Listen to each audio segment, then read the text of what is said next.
Hello, today we will guide you through how to crop video in CapCut Remove Black Bars. If your video has black bars around the edges and you want it to fill the screen more cleanly, CapCut makes that process simple. In this walkthrough, we'll show you how to crop your video directly inside the app so you can adjust the frame and improve how your content looks. Start by opening the CapCut app on your device. Once you're inside your project, go to the timeline where your video clips are displayed. This is the area where you can select and edit the media you want to work on. Next, click on the sample video in the timeline. Selecting the clip is important because CapCut only shows editing tools for the item that is currently highlighted. If nothing is selected, the crop option may not appear, so make sure the video clip is active before moving on. After that, look toward the top of the timeline for the crop option. Depending on your screen size or app layout, the tool may appear along the top editing menu.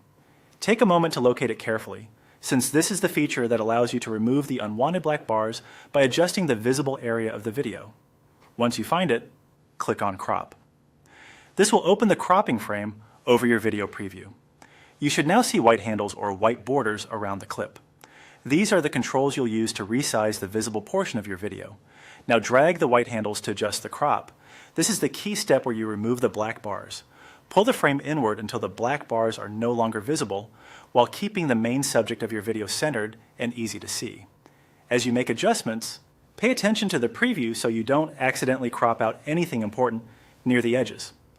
It can help to make small movements for a more precise result. When you're satisfied with how the video looks, click Confirm to apply the crop. This saves your changes and returns you to the main editing view. And that's it. You've successfully cropped your video in CapCut and removed the black bars. If needed, you can always go back and fine-tune the crop until the framing looks just right.